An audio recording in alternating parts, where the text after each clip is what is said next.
कक्षा 12 को सर्टिफिकेट नक्कली भएको भन्दै पक्राउ परेका कांग्रेसका सांसद सुनिल शर्मालाई थुना बाहिरै राखेर अनुसन्धान गर्न अदालतको आदेश। अरूलाई भने थुनामै राखिने म्याद थप गर्न लाँदै गर्दा कांग्रेसका सांसद शर्माले भने म माथि प्रहरीबाट 2 पटक हातपात भयो। सुनिल शर्मालाई स्वागत गर्न खादा लिएर पुगे दुर्गा परसाई। कांग्रेसका सांसदहरूले भने सुनिल शर्माले सुन तस्करी बारे बोल्दा सरकारले प्रतिशोध साध्यो। संसदमा हिजो शुक्रबार पनि सत्ता पक्ष र प्रतिपक्षको भाँडा भैलो कार्यसूचीमा प्रवेश नै नगरी बैठक स्थगित गरियो। सफाई पाएका सुनिल शर्मालाई फेरि किन पक्राउ गरियो भन्दै चन्द्र भण्डारीको प्रश्न। रोहन सहित सुन काण्डमा एकै दिन 3 जना पक्राउ पर्नेको संख्या 21 पुग्यो। लडाकु शिविरमा भएको घोटालाको छानबिन गर्न उच्च स्तरीय समिति बनाउनु पर्छ। ललिता निवास प्रकरणमा आफू बयान दिन तयार भएको डाक्टर बाबुराम भट्टराईको तर्क। सरकारको विरुद्ध 2 दिन बोल्नुस् त सुनिल शर्मा बनाइदिन्छन् भन्दै ओलीको व्यङ्ग्य। सुन तस्करी प्रकरणमा सरकारमा रहेका व्यक्ति विरुद्ध बोलेकै कारण शर्मा पक्राउ परेको एमाले अध्यक्ष ओलीको दाबी। सरकार पाकिस्तानी मोडेलमा गएको आरजुको आशंका। कांग्रेसलाई छानी दुःख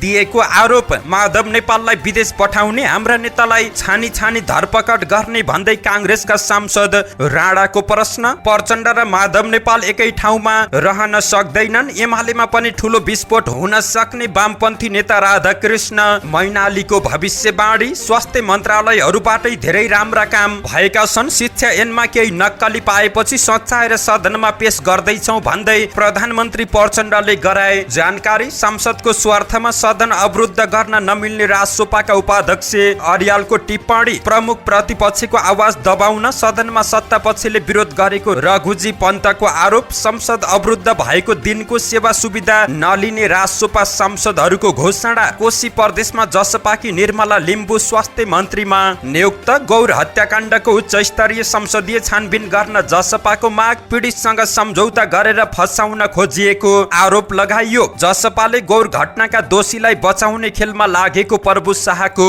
आरोप। कमल थापाको उद्घोष। राप्रपासँग एकताका लागि शर्त सहित तयार छु। लिङ्गदेनको नेतृत्व पनि स्वीकारे। अब कोही पनि नेपाली पैसाको अभावमा उपचार नपाएर मर्नु नपर्ने मन्त्री बस्नेतको दाबी। कपनमा खहरे खोला खोल्न महानगरले चलायो डोजर। डिजेल चोरीमा मुछिएपछि आयल निगमका गण्डकी प्रमुख फरार भएको खुलासा। आउँदो वैशाखदेखि सुर्ती जान्ने पदार्थ प्लास्टिकका खोलमा प्याकिङ गर्न नपाइने। राष्ट्रिय फुटबल खेलाडी रितेश थापामाथि ज्यान मार्ने उद्योगमा अनुसन्धान गरिने। 90 वर्षीय बुवाको हत्या गर्ने 60 वर्षीय छोरा पक्राउ। डेङ्गु संक्रमणबाट पाल्पामा बालिकाको ज्यान गयो। संखुवासभा कैदी मृत्यु प्रकरण। प्रहरी सहित 15 जनालाई पक्राउ गरी अनुसन्धान सुरु गरियो। गर्भपतन गराउँदा महिलाको मृत्यु भएको भन्दै प्रहरी कार्यालय घेराउ। बाँदर धपाउन बोकेको बन्दुक आफै पड्किँदा अर्घखाँचीमा 1 जनाको ज्यान गयो। सर्लाहीमा फेला परेको टाउको भारतीय युवकको भएको पुष्टि। साथीसँग आएका थिए घुम्न। बुद्ध एयरले ल्यायो नयाँ जहाज। भोजपुर विमानस्थलको टर्मिनल भवन शिलान्यास गरियो र आजदेखि 3 दिनसम्म ठूलो पानी पर्ने सम्भावना। बाढी पहिरो र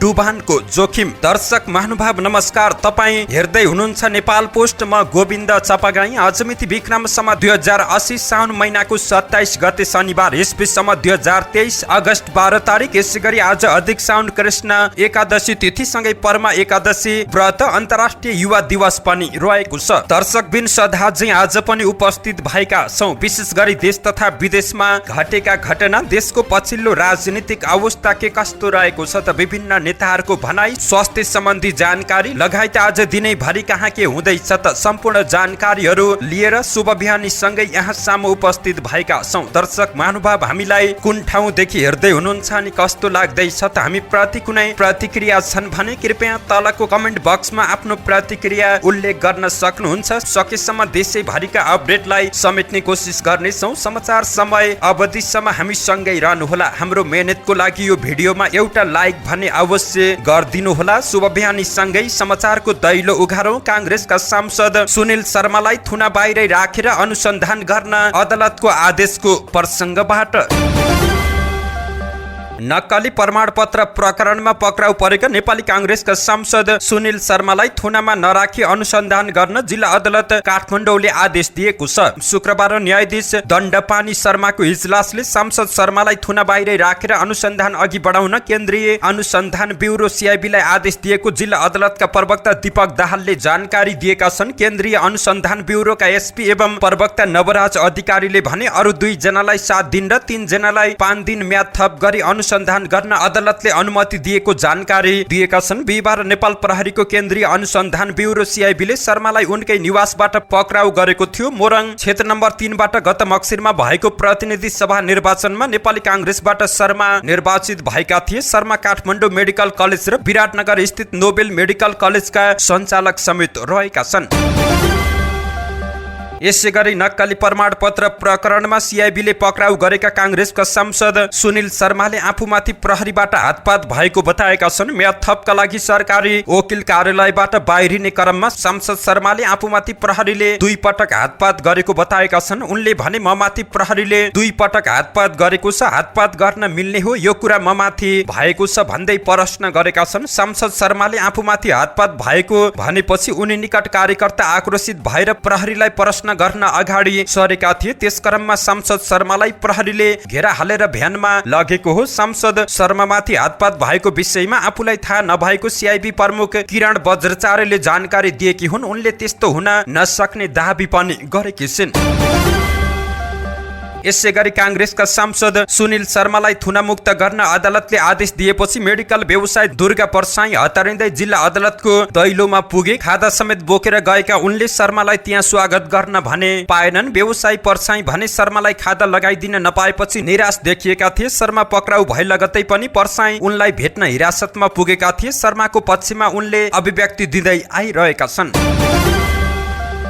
नेपाली कांग्रेस संसदीय दलको बैठकमा पार्टीका सांसद सुनिल शर्मा पक्राउ परेको विषयले प्रवेश पाएको छ। कांग्रेस संसदीय दलको हिजो शुक्रबार बसेको बैठकमा केही सांसदहरूले शर्माको 7-8 वर्ष अघिको मुद्दा भएको र अहिले सुन तस्करी प्रकरणका सम्बन्धमा बोलेका कारण सरकारले प्रतिशोध साध्न पक्राउ गरेको हुन सक्ने टिप्पणी गरेका छन्। पार्टीका प्रमुख सचेतक रमेश लेखकले सांसद शर्मा पक्राउ सम्बन्धमा प्राप्त सूचनाको बारेमा र बैठकको कार्यसूचीको बारेमा ब्रिफिङ गरेका थिए। बैठकमा संसद बैठकको अवरोध, संसदमा विचाराधीन र प्रस्तुत हुनुपर्ने आवश्यक विधेयक, बजेटको प्रभावकारी कार्यान्वयन, संसदमा कांग्रेसको प्रभावकारी भूमिकाको बारेमा सांसदहरूले बोलेका थिए। यसैगरी बैठकमा सांसदहरूले अविरल वर्षाका कारण देशभर आएको बाढी पहिरोका साथै डेंगू रोग, लम्पी स्किन संक्रमण, आँखा पाक्ने रोगको नियन्त्रण र रोकथाम तथा महँगी नियन्त्रण, सुशासन कायम गर्ने लगायतका विषयमा बोलेका छन्। हिजोको बैठकमा झण्डै 20 जना सांसदले आफ्ना धारणा राखेको र धारणा राख्ने क्रम बाँकी रहेकाले अब बैठक आइतबार दिउँसो 1 बजे बस्ने पार्टी कार्यालयले जानकारी दिएको छ। प्रतिनिधि सभा बैठक फेरि पनि स्थगित भएको छ। शुक्रबार बसेको बैठकमा प्रमुख प्रतिपक्षी दल नेकपा एमाले सँगै सत्ता पक्षले समेत अवरोध गरेपछि बैठक साउन 29 गतेसम्मका लागि स्थगित भएको छ। हिजो शुक्रबारको बैठकको सुरुवातमै एमाले सांसदहरूले उठेर विरोध जनाएपछि सभामुख देवराज घिमिरेले एमाले सांसद ज्वाला कुमारी शाहलाई बोल्न दिएका थिए। एमाले सांसदलाई बोल्न समय दिन साथै सत्ता पक्ष र अन्य प्रतिपक्षका सांसदहरूले उठेर विरोध जनाएपछि एमाले बेल घेराउमा उत्रँदै नाराबाजी गरेको थियो। एमाले निरन्तर नाराबाजी गरेपछि सभामुख घिमिरेले हिजोको कार्यसूचीमा तय भएको सबै विषयलाई सूचीबाट हटाउँदै बैठक साउन 29 गते दिउँसो 1 बजेसम्म स्थगित भएको घोषणा गरेका हुन्। एमाले गत साउन 3 गते बरामद भएको 1 क्विन्टल सुन प्रकरणमा छानबिन गर्न उच्च स्तरीय समिति बनाउन माग गर्दै साउन 10 गतेदेखि सदन अवरुद्ध गर्दै आएको छ।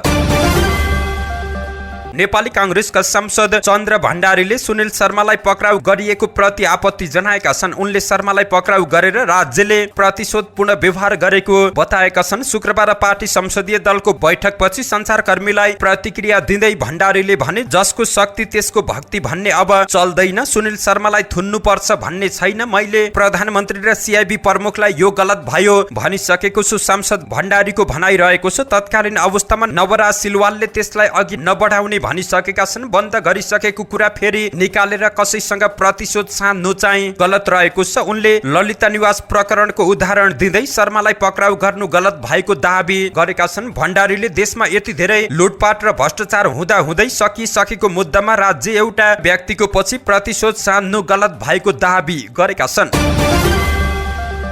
करिब 1 क्विन्टल सुन तस्करी प्रकरणमा पक्राउ पर्नेको संख्या 21 पुगेको छ। त्रिभुवन विमानस्थल प्रहरीले व्यापारी राकेश कुमार अडुकियाका छोरा रोहनलाई पक्राउ गरेसँगै पक्राउ पर्नेको संख्या 21 पुगेको छ। विमानस्थल प्रहरीका प्रहरी उपरीक्षक एसपी पदम विष्टका अनुसार रोहन दिल्ली हुँदै काठमाडौँ आएपछि पक्राउमा परेका हुन्। रोहन अध्यागमन विभागको कालो सूचीमा परेका थिए। छोरा पक्राउ परेपछि व्यापारी राकेशमाथि समेत अनुसन्धान सोझिएको छ। शुक्रबार बिहान मात्रै विमानस्थलबाटै 2 जना चिनिया नागरिकलाई पक्राउ गरिएको छ। 3 साउनमा सिनामंगलबाट बरामद भएको 1 क्विन्टल सुन प्रकरणको अनुसन्धान हाल प्रहरीको केन्द्रीय अनुसन्धान ब्युरो सीआईबीले गरिरहेको छ। पक्राउ परेका मध्ये विमानस्थल भन्सारकी कर्मचारी रुक्मिना सुब्बा स्वास्थ्यमा गम्भीर असर देखिएपछि उपचारका लागि हाजिरी जमानीमा छुटेकी छिन्।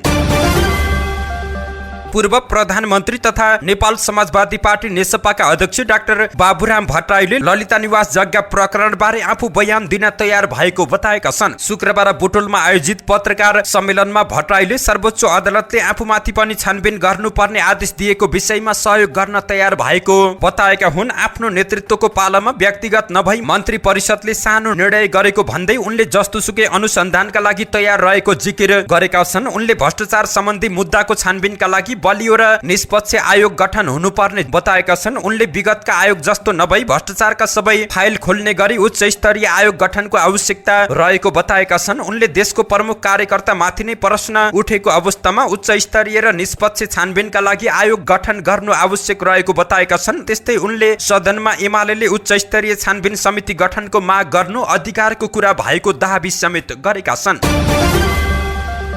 नेकपा एमालेका अध्यक्ष केपी शर्मा ओलीले सुन तस्करी प्रकरणमा सरकारमा रहेका व्यक्ति विरुद्ध बोलेकै कारण सांसद सुनिल शर्मा पक्राउ परेको आरोप लगाएका छन्। शुक्रबार काठमाडौँमा आयोजित महाकवि विद्यापतिकृत कथा संग्रह पुरुष परीक्षा लोकार्पण समारोहलाई सम्बोधन गर्दै अध्यक्ष ओलीले सुन तस्करी प्रकरणमा गृहमन्त्री र अर्थमन्त्रीको राजीनामा माग गरेकै कारण सांसद शर्मालाई पक्राउ गर्ने काम भएको बताएका छन्। सुन तस्करी प्रकरणलाई ढाकछोप पार्ने काम राज्यबाटै भएको पनि उनको आरोप रहेको छ। अध्यक्ष ओलीले 2 दिन बोलेपछि शर्मालाई पक्राउ गरेर राज्यले सुन तस्करी प्रकरणमा बोल्नेको मुख बन्द गर्ने काम गरेको आरोप पनि लगाएका छन्। त्यस्तै उनले सदनमा पनि एमालेले सुन प्रकरणमा बोल्छ भनेर सत्तापक्ष सांसदहरूले उठेर विरोध जनाएको र बोल्न निषेध गरेको जिकिर गरेका छन्। अध्यक्ष ओलीले समाजलाई सफा गर्नका लागि सबैभन्दा पहिला राजनीतिलाई सफा गर्नुपर्ने जिकिर गरेका छन्। नेपाली कांग्रेसकी सांसद डाक्टर आर्जु राणा देउवाले सरकारका पछिल्ला क्रियाकलापहरू विपक्षी दलका नेतालाई छानी छानी जेल पठाउने पाकिस्तानी मोडेलमा उद्धृत भएको आरोप लगाएकी छिन्। संसदीय दलको बैठकमा आफ्नो धारणा राख्ने क्रममा डाक्टर देउवाले कांग्रेसका नेताहरूलाई छानी छानी पक्राउ गर्ने र आरोप लगाउने कार्यहरू भइरहेकोमा आफूलाई दुःख लागेको बताइन्। आर्जुले भनिन्, यस्तो मैले भारत र पाकिस्तानमा मात्रै देख्थे। एउटाले सरकारको लिड गर्छ, अर्कोले खोजी खोजी जेल पठाउँछ, अर्को आएपछि फेरि विपक्षीलाई त्यसै गर्छ। नेपालमा पनि त्यस्तै देखिन थाल्यो। आज कांग्रेसलाई छानी छानी आरोपित गरिँदा मलाई दुःख लागेको छ। उनले आफू कांग्रेस सभापति र पूर्व प्रधानमन्त्रीको पत्नी मात्र नभएर सांसद समेत भएको व्यक्तिको नक्कली अडियो खडा गरेर आरोपित गरिएको भन्दै सामान्य मान्छेमाथि अत्याचार भइरहेको टिप्पणी गरेकी हुन्। उनले यस विषयमा गम्भीर भएर सोच्ने बेला आएको समेत गुनासो गरेकी छिन्। नेपाली कांग्रेसका सांसद उदय शमशेर राणाले माधव नेपाललाई विदेश पठाएर कांग्रेसका नेतालाई छानी छानी धरपकड गर्ने भन्दै सरकारलाई प्रश्न गरेका छन्। कांग्रेस संसदीय दलको बैठकमा उनले सुन तस्करी प्रकरणमा प्रहरीले माओवादी नेताहरूको नाम किटानी गरेको समेत दाबी गरेका छन्। उनले भने, माधव नेपाललाई विदेश पठाउने, हाम्रा नेतालाई छानी छानी धरपकड गर्ने, सुन तस्करी प्रकरणमा माओवादीका नेताहरूको नाम प्रहरीले किटानी गरेको छ, उनीहरूलाई उन्मुक्ति दिने काम भएको छ। सांसद राणाले कांग्रेस नेतालाई पक्राउ गर्न पक्राउ पूर्जी समेत नलिने गरेको बताएका छन्। यो सरकारको कस्तो नियत हो भन्दै उनले प्रश्न गरेका हुन्। पुराना वामपन्थी नेता राधाकृष्ण मैनालीले माओवादी केन्द्रका अध्यक्ष पुष्पकमल दाहाल प्रचण्ड र एकीकृत समाजवादीका अध्यक्ष माधव नेपाल मिलेर समाजवादी केन्द्र नबन्ने जिकिर गरेका छन्। प्रचण्ड र माधव मिलेर पुँजीवादी चरित्रको पार्टी बने पनि समाजवादी पार्टी बन्न नसक्ने उनले जिकिर गरेका हुन्। यी दुवै नेता पद बिना बस्न नसक्ने नेता भएको आरोप लगाउँदै उनले पार्टी बने पनि आलो पालो अध्यक्ष बन्न हान्थाप हुने बताएका छन्। अहिले सबै पार्टीका नेताहरूमा विचलन आएकाले जनआक्रोश बढ्दै गएको उनको भनाइ रहेको छ। परम्परागत पार्टी भनिएको कांग्रेस एमाले माओवादी केन्द्र र एकीकृत समाजवादी प्रति जनताको अनास्था तीव्र भएकाले यिनै नेताहरूलाई पजनी गरेर पार्टी नबन्ने जिकिर गरेका हुन्। प्रधानमन्त्री पुष्पकमल दाहाल प्रचण्डले मन्त्री परिषदबाट शिक्षा ऐन पारित गर्ने क्रममा नक्कली पाएपछि सच्याउन लागेको जानकारी दिएका छन्। शुक्रबार स्वास्थ्य तथा जनसङ्ख्या मन्त्री मोहन बहादुर बस्नेत मन्त्री बनेको 100 दिन पूरा भएको अवसरमा आयोजित कार्यक्रममा प्रचण्डले नक्कली शिक्षा ऐन मन्त्री परिषदमा फेला परेपछि त्यसलाई सच्याएर मात्रै सदनमा पेश गर्ने तयारी भएको जानकारी दिएका छन्। प्रचण्डले केही नीतिगत सुधार गरेर नर्सिङ सेवामा देखा परेका चुनौती सामना गर्न सरकार लागि परेको बताएका छन्। नेपाली नर्सहरू विदेश पलायन हुने परिस्थितिलाई रोक्न सरकार लागेको पनि उनको दाबी रहेको छ। राष्ट्रिय स्वतन्त्र पार्टी केन्द्रीय उपाध्यक्ष डीपी अर्यालले संसदको निहित स्वार्थमा सदन अवरुद्ध गर्न नमिल्ने बताएका छन्। राजसपा गण्डकी प्रदेश स्तरीय प्रशिक्षण कार्यक्रमको पत्रकार सम्मेलनमा प्रतिनिधि सभा सदस्य समेत रहेका अर्यालले सदनलाई बन्धक बनाएर सेवा सुविधा लिन जायज नहुने बताएका छन्। संसद अवरुद्ध नगर्न र सबै एजेन्डामा संसदमै छलफल गर्न समेत उपाध्यक्ष अर्यालले आग्रह गरेका छन्। सांसदहरूलाई बोलाएर दिनैभरि पर्खाउने र शीर्ष नेताहरूको छलफलमा निष्कर्ष ननिस्केको भन्दै सदन स्थगित गरिनु दुर्भाग्य भएको पनि उनको गुनासो रहेको छ। 2084 सालको निर्वाचनबाट एकल बहुमत सहितको सरकार बनाएर जनताका समस्या समाधान गर्दै मुलुकको कायापलट गर्ने उपाध्यक्ष अर्यालको दाबी रहेको छ। प्रमुख प्रतिपक्षी दल नेकपा एमालेका सांसद रघुजी पन्तले प्रमुख प्रतिपक्षीको आवाज दबाउन सत्ता पक्षले नै संसदमा विरोध गरेको जनाएका छन्। हिजो शुक्रबार प्रतिनिधि सभाको बैठकपछि सञ्चारकर्मीहरूसँग कुराकानी गर्दै उनले यस्तो बताएका हुन्। संसदमा आज प्रमुख प्रतिपक्षी बोल्दै गर्दा सत्ता पक्षले उभिएर विरोध जनाएको घटना संसदमा पहिलो पटक देखेको पनि उनले बताएका छन्। सत्ता पक्षका सांसदले प्रमुख प्रतिपक्षलाई बोल्न नदिने कुरा संसदीय मान्यता विपरीत भएको उनको जिकिर रहेको छ। सांसद पन्तले सीआईबी र राजस्व अनुसन्धानलाई असर नपर्ने गरी सुन तस्करी प्रकरणको अनुसन्धान गर्न संसदीय छानबिन समिति बनाउन सरकारलाई केले रोकेको हो र भन्दै प्रश्न गरेका छन्। राष्ट्रिय स्वतन्त्र पार्टी राजसपाका सांसदहरूले संसद अवरुद्ध भएको समयको सेवा सुविधा नलिने घोषणा गरेका छन्। राजसपा सभापति रवि लामिछानेले शुक्रबार सभामुख देवराज घिमिरेलाई संसद अधिवेशन नियमित गर्न आवश्यक पहल लिन आग्रह गरेका छन्। साथै राजनीतिक द्वन्द्वका कारण अवरुद्ध संसदको समयमा कुनै पनि सेवा सुविधा नलिने सभामुखलाई जानकारी गराएका हुन्। हालसम्म हामीले पाएको भए त्यसको मिलाम गरिदिने व्यवस्थाका लागि अनुरोध गर्दछु उनले भनेका छन्। कोशी प्रदेशमा मन्त्री परिषद विस्तार भएको छ। मुख्यमन्त्री उद्धव थापाले हिजो जनता समाजवादी पार्टी नेपालकी निर्मला तावा लिम्बुलाई स्वास्थ्य मन्त्रीमा नियुक्त गरेका हुन्। मन्त्रीमा नियुक्त लिम्बु कोशीमा जसपाकी एकल सांसद रहेकी छिन्। उनी यसअघि एमाले नेता हिक्मत कुमार कार्की नेतृत्वको सरकारमा समेत सोही मन्त्रालयको जिम्मेवारीमा रहेकी थिइन्। तर गत फागुन 17 गते तत्कालीन प्रदेश नम्बर 1 को नाम कोशी राखिएपछि असन्तुष्ट बनेर पदबाट राजीनामा दिएकी थिइन्। कोशी प्रदेश नामाकरणको विरोधमा रहेको जसपाले पहिचान पक्षधरको माग सम्बोधन नभएसम्म सरकारमा नजाने अडान राख्दै आएको थियो।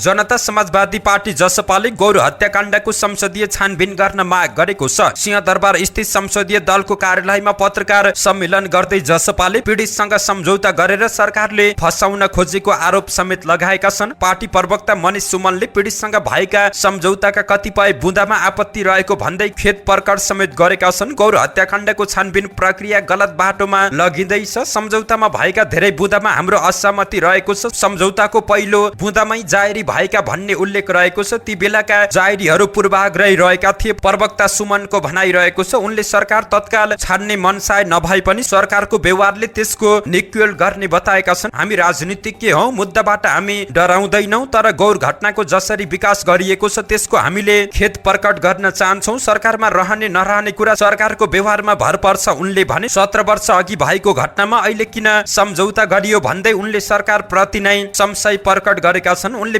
विगतमा भएका प्रतिवेदनहरू सार्वजनिक गर्न समेत माग गरेका छन्। रौतहटको गौरमा 2063 चैत 7 गते भएको उक्त घटनामा माओवादीको संलग्नता रहेको उनको दाबी रहेको छ। उनले तत्कालीन माओवादी नेता प्रभु शाहको हटले उक्त घटना घटेको आरोप समेत लगाएका छन्।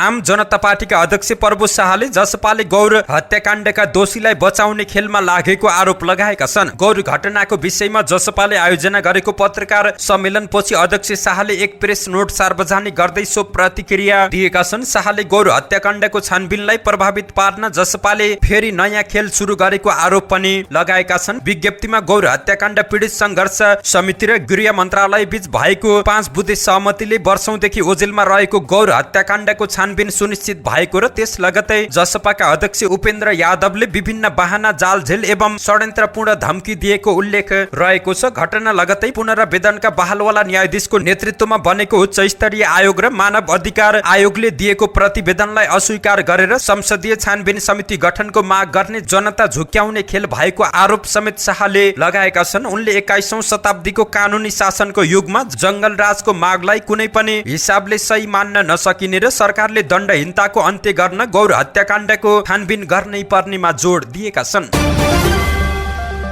राप्रपा नेपालका अध्यक्ष कमल थापाले आफ्नो माओ पार्टी राप्रपासँग सहकार्य र एकताको खुल्ला आह्वान गरेका छन्। राप्रपा सडक संघर्षका लागि तयार भएको आफूले राजेन्द्र लिङदेनको नेतृत्व स्वीकार गर्ने उद्घोष गरेका छन्। पत्रकारसँग कुराकानी गर्दै थापाले आफूमा अब पदीय लालसा नरहेको बताए। राप्रपा नेपाललाई राप्रपामा मर्ज गराएर आफू वरिष्ठ नेताको हैसियतमा बस्न कुनै कठिनाई नहुने उनको भनाइ रहेको छ। आफ्नो पराजयमा निर्मल निवासीलाई आरोपित गर्दै राप्रपाबाट अलग भएका थापाले संस्था पुनः स्थापनाको एजेन्डा पनि औपचारिक रूपमा बिसाएका थिए। गणतन्त्रबारे मौन रहँदै हिन्दू राष्ट्रको पुनः स्थापनालाई उनले पार्टीको मुख्य एजेन्डा बनाएको देखिएको छ। तर राज संस्थाको एजेन्डा छोड्दा आफ्नो व्यक्तिगत लोकप्रियता धरायासी बनेको र पार्टीले पनि जनतालाई आकर्षित गर्न नसकेको उनले महसुस गरेका छन्।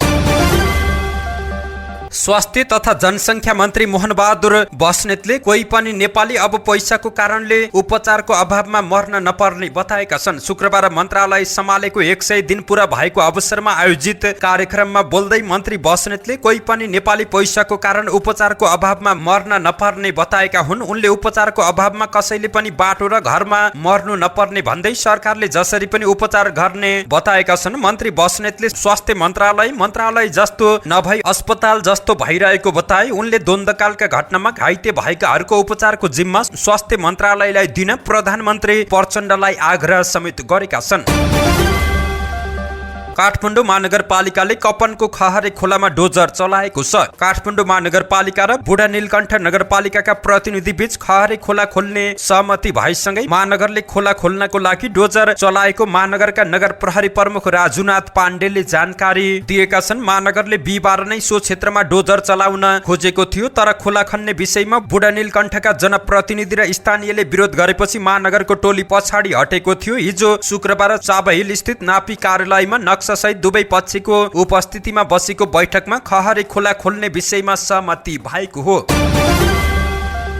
कास्की जिल्ला प्रशासन कार्यालयले नेपाल आयल निगम गण्डकी प्रदेश कार्यालयबाट डिजेल चोरेर बेच्नका लागि लगिरहेको ट्याङ्कर बिहिबार नियन्त्रणमा लियो। जिपर्काले ट्याङ्कर नियन्त्रणमा लिएपछि डिजेल चोरीको आरोपमा छानबिनमा पर्ने भएपछि निगमका प्रादेशिक प्रमुख चित्तरजन दास सम्पर्कविहीन भएका छन्। पोखरा महानगरको गगनगौडा स्थित निगमको डिपोबाट डिजेल लोड गरेर पश्चिमाञ्चल पेट्रोल पम्पमा लैजाँदै गरेको G2 ख 836 नम्बरको ट्याङ्कर जिपर्काले नियन्त्रणमा लिएको हो। कास्कीका प्रमुख जिल्ला अधिकारी वासुदेव घिमिरेले उक्त ट्याङ्कर नियन्त्रणमा लिन आदेश दिएका हुन्। नियन्त्रणमा लिएको ट्याङ्कर डाँडाको नाग प्रहरी चौकीमा राखिएको छ। 12,000 लिटर क्षमताको ट्याङ्करमा थप 3,000 लिटर इन्धन भरेर बेच्न पठाइएको खुलासा भएको छ। जिल्ला प्रशासन, आयल निगम र नापतौल कार्यालयले संयुक्त रूपमा जाँच्दा 3,000 लिटर बढी इन्धन भेटिएको कास्कीका प्रज्य घिमिरेले जानकारी दिएका छन्। बिहिबार बरामद गरिएको 3,000 लिटर डिजेलको बजार मूल्य करिब 4,59,000 रुपियाँ रहेको छ। शुक्रबार यस यसबारे थप अनुसन्धानका लागि अख्तियार दुरुपयोग अनुसन्धान आयोगमा पठाइएको छ। दास निगमका कार्यालय प्रमुख भएपछि अघिल्ला 2 आर्थिक वर्षभन्दा अहिले नोक्सानी दोब्बर भएको निगम केन्द्रीय कार्यालयको प्रतिवेदनले देखाएको छ। डिपोमा इन्धनको नाप जाँच गर्ने कार्यालयका अपरेसन इन्चार्ज परशुराम अधिकारीलाई काम गर्न नदिई दासले आफै गर्ने गरेको निगम स्रोतको भनाइ रहेको छ। बिहिबार नियन्त्रणमा लिएको ट्याङ्करको चलान बिल र गेट पास समेत दास आफैले बनाएको पाइएको छ। निगमका गण्डकी प्रदेशका कार्यालयका सूचना अधिकारी श्रीधर लामिछानेले बिहिबारदेखि नै कार्यालय प्रमुख कार्यालयको सम्पर्कमा नरहेको जानकारी दिएका छन्। आउँदो वैशाख 1 गतेदेखि सुर्ती, खैनी, गुटखा, पान मसला, स्विट, सुपारी लगायत सुर्ती जन्ने वस्तु प्लास्टिकको खोलमा प्याकिङ गर्न नपाइने भएको छ। आन्तरिक राजस्व विभागले सूचना निकालेर सुर्ती जन्ने वस्तु प्लास्टिकका खोलमा प्याकिङ गर्न नपाइने भन्दै तयारी थाल्न उद्योगहरूलाई जानकारी गराएको छ। नेपालमा उत्पादन गर्ने उद्योगसँगै आयात गर्ने आयातकर्ताहरूले समेत प्लास्टिकको खोलमा प्याकिङ गरिएका सुर्ती जन्ने वस्तु ल्याउन पाउने छैनन्। अहिले आयात भइरहेका सबैजसो सुर्ती जन्ने वस्तु प्लास्टिकका खोलमा रहने गरेका छन्। खास गरी गुडका लगायतका साना साना पोकामा राखिएका सुर्ती जन्ने वस्तुका कारण प्लास्टिक जन्ने फोहोर बढेको गुनासो आइरहेको छ। देशबाट यस्ता वस्तु निर्यात गर्नेहरूले पनि प्लास्टिकका खोलमा नभई सडेर जाने वस्तुमा मात्रै प्याकिङ गर्न पाउने भएका छन्। नेपाली राष्ट्रिय फुटबल खेलाडी रितेश थापामाथि ज्यान मार्ने उद्योगमा अनुसन्धान हुने भएको छ। थापामाथि फुटबल टिमकै अर्का खेलाडी भरत शाहमाथि ज्यान मार्ने उद्देश्यले कुटपिट गरेको भन्दै प्रहरीले ज्यान मार्ने उद्योगको मुद्दामा अनुसन्धान थालेको छ। काठमाडौँ प्रहरी परिसरका प्रमुख एसएसपी दानबहादुर कार्कीले थापाबारे अनुसन्धान भइरहेको जानकारी दिएका छन्। रितेश थापा नेपाल प्रहरीका नायब निरीक्षक सही हुन् भने शाह प्रहरी हवलदार रहेको बुझिएको छ। थापाले शाहमाथि 10 साउनमा भत्केको पुलको एक रेस्टुरेन्ट बियरको बोतलले प्रहार गरेका थिए। घाइते शाहको ललितपुरको बीएनपी अस्पतालमा उपचार भएको थियो। हाल थापा भने अस्ट्रेलिया पुगेका छन्।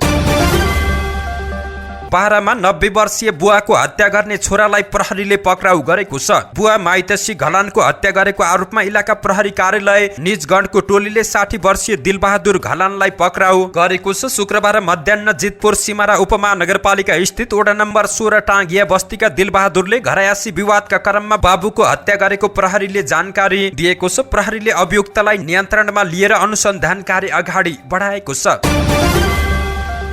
पाल्पामा डेङ्गु संक्रमणबाट एक बालिकाको मृत्यु भएको छ। युनाइटेड मिसन अस्पताल तानसेन पाल्पामा उपचारको क्रममा बालिकाको मृत्यु भएको जानकारी प्राप्त भएको छ। मृत्यु हुनेमा वालिङ नगरपालिका 11 स्याङ्जा आम डाँडाकी 11 महिनाकी बालिका रहेकी छिन्। डेङ्गु पोजिटिभ बालिकाको उपचारको क्रममा मृत्यु भएको अस्पतालका मेडिकल रेकर्ड अधिकृत दोडा भुसालले जानकारी दिएका छन्। अस्पतालमा अहिले पनि 3 जना डेङ्गु पोजिटिभको उपचार भइरहेको छ। साउनमा मात्र अस्पतालमा 18 जना डेङ्गुका बिरामी भर्ना भई उपचार गराएका छन्, जसमा 2 जनाको मृत्यु भइसकेको छ। डेङ्गु संक्रमणको दर बढ्दो रहेको मिसन अस्पतालको भनाइ रहेको छ। यसअघि साउन 21 गते आइतबार तानसेन नगरपालिका 6 बर्तुङकी 69 वर्षीय महिलाको डेङ्गुकै कारण अस्पतालमै उपचारको क्रममा मृत्यु भएको थियो। मिसन पाल्पा अस्पताल र लुम्बिनी मेडिकल कलेजमा डेङ्गुबाट 70 जना भन्दा बढी व्यक्तिको संक्रमित भइसकेको स्वास्थ्य कार्यालय पाल्पाले जानकारी दिएको छ।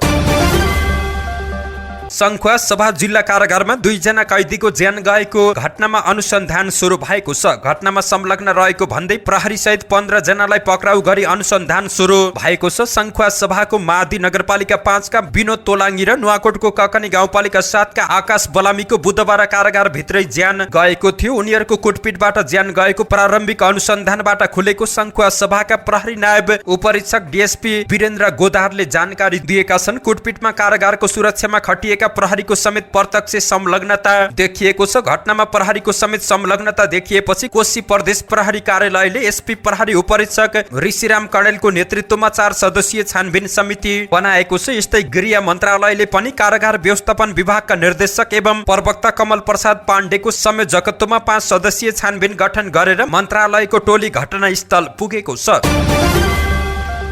गर्भपतन गर्ने औषधि खाएर महिलाको मृत्यु भएको घटनामा जिल्ला प्रहरी कार्यालय कैलाली घेराउ भएको छ। धनगढीको मेरी स्टोप सामुदायिक क्लिनिकले जथाभावी गर्भपतन गर्ने औषधि खुवाउँदा धनगढी उपमहानगरपालिका 12 जुगेटाकी 35 वर्षीय प्रीति थापाको मृत्यु भएको भन्दै पीडित पक्षले प्रहरी कार्यालयमा प्रदर्शन गर्दै घेराउ गरेका हुन्। बिहिबार बिहान गर्भपतन गर्न गएकी थापालाई क्लिनिकले औषधि दिएको थियो। औषधि सेवनपछि उच्च रक्तस्राव भएर सेती प्रादेशिक अस्पताल लगिएकोमा उनको उपचारको क्रममै मृत्यु भएको थियो। प्रहरीले मेडिकल सञ्चालक 25 वर्षीय विनोद मणि जोशीलाई पक्राउ गरेर घटनाबारे अनुसन्धान भइरहेको जानकारी दिएको छ। बाँदर धपाउन बोकेको भरुवा बन्दुक पड्किएर अर्घखाँचीमा एकजनाको ज्यान गएको छ। भूमिका स्थान नगरपालिका 7 मा आफैले बोकेको भरुवा बन्दुक पड्किएर नुवाकोट पानडाँडाका 45 वर्षीय पदम केसीको मृत्यु भएको छ। आफ्नै बारीमा बाँदर धपाउन जाने क्रममा बन्दुक पड्किएर मृत्यु भएको जिल्ला प्रहरी कार्यालयका प्रमुख डीएसपी मुकुन्द रिजालले जानकारी दिएका छन्। उनका अनुसार शुक्रबार बिहान पदम घरमा राखेको बन्दुक बोकेर बाँदर धपाउन हिँडेका थिए। उनी बारीमा चिप्लिएपछि एकनाले बन्दुक आफै पड्किएको र गोली उनको कोखामा लागेर छातीबाट बाहिर निस्किएको प्रहरीले जानकारी दिएको छ। गोली लागेर घाइते भएका केसीको उपचारका लागि जिल्ला अस्पताल सन्धि खर्कमा ल्याइएको थियो। अस्पतालका चिकित्सकले उनलाई मृत घोषणा गरेका थिए। बन्दुक प्रहरीले नियन्त्रणमा लिएको र घटनाका बारेमा थप अनुसन्धान भइरहेको जानकारी प्राप्त भएको छ।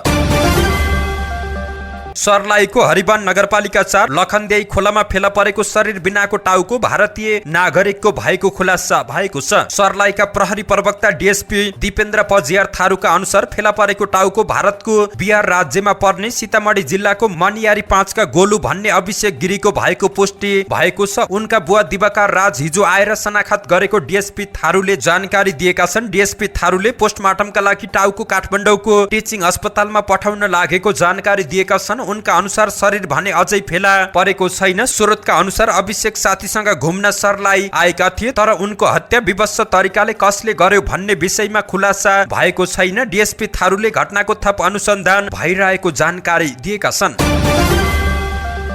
बुद्ध एयरले नयाँ जहाज भित्राएको छ। शुक्रबार साँझ बुद्धले 16औं एटीआर 72 जहाज भित्राएको छ। यो सँगै बुद्ध एयरका 16 वटा जहाज पुगेका छन्। यसमध्ये 13 वटा एटीआर 72 र 3 वटा एटीआर 42 रहेका छन्। नेपाली यात्रुहरूका लागि पनि बुद्धले वायु उडान सहज र सरल बनाउने प्रतिबद्धता अनुरूप कार्य गर्दै आएको जनाएको छ। सहज भाडासँगै उडान संख्या उल्लेख्य वृद्धि भएसँगै यात्रुले आफ्नो समय अनुकूल उडान भर्न सक्ने बुद्धले जानकारी दिएको छ। संस्कृति पर्यटन तथा नागरिक उड्डयन मन्त्री सुदन किरातीले भोजपुर विमानस्थलको टर्मिनल भवनको शिलान्यास गरेका छन्। कुल 5 करोड 45 लाखमा बन्ने सुविधा सम्पन्न टर्मिनल भवनको शुक्रबार मन्त्रीले शिलान्यास गरेका छन्। भोजपुर विमानस्थल 2035 सालमा निर्माण सम्पन्न भई सञ्चालनमा रहेको छ, तर आवश्यक टर्मिनल भवनको अभावमा विमानस्थलको सुविधामा समस्या परिरहेकोमा सरकारले तत्काल टर्मिनल भवन निर्माण कार्य थालेको छ। शिलान्यास भएसँगै अब टर्मिनल भवन निर्माण कार्य द्रुत गतिमा अघि बढ्ने नेपाल नागरिक उड्डयन प्राधिकरणका प्रवक्ता जगन्नाथ निरौलाले जानकारी दिएका हुन्। मौसम सम्बन्धी जानकारी। मौसम पूर्वानुमान महाशाखाले विशेष बुलेटिन निकालेर आउँदो 3 दिन विशेष सतर्कता अपनाउन अनुरोध गरेको छ। महाशाखाले हिजो शुक्रबार विशेष बुलेटिन निकालेर आज शनिबारदेखि आउँदो सोमबारसम्म देशका विभिन्न भागमा सरदर भन्दा धेरै पानी पर्ने सम्भावना देखिएको भन्दै सतर्कता अपनाउन आग्रह गरेको छ। मनसुनको न्यून चापिय रेखा नेपालतिर सर्न लागेकाले आज राति पनि देशका धेरै ठाउँमा वर्षा हुने बताइएको छ। कोशी, मधेस, बागमती, गण्डकी र लुम्बिनीका थोरै ठाउँमा अत्याधिक वर्षाको सम्भावना रहेको छ। मनसुनको न्यून चापिय रेखा नजिक पर्दा पानी धेरै पर्ने गर्छ। यो रेखा अहिले नेपाल नजिक आइपुगेको विभागले जानकारी दिएको छ। विभागले आजदेखि सोमबारसम्म पहाडी भूभागमा पहिरो र गेग्रियान बहावको सम्भावना रहेको, शहरी क्षेत्रमा डुबान हुन सक्ने तथा देशका साना ठुला नदीको सतह बढ्ने अनुमान गरिएको छ। विभागले सडक र वायु यातायात अवरुद्ध हुन सक्ने भएकाले सचेत हुन सबैलाई आग्रह गरेको छ। धन्यवाद। यस्तै ताजा समाचारको लागि नेपाल पोस्ट हेर्दै गर्नुहोला।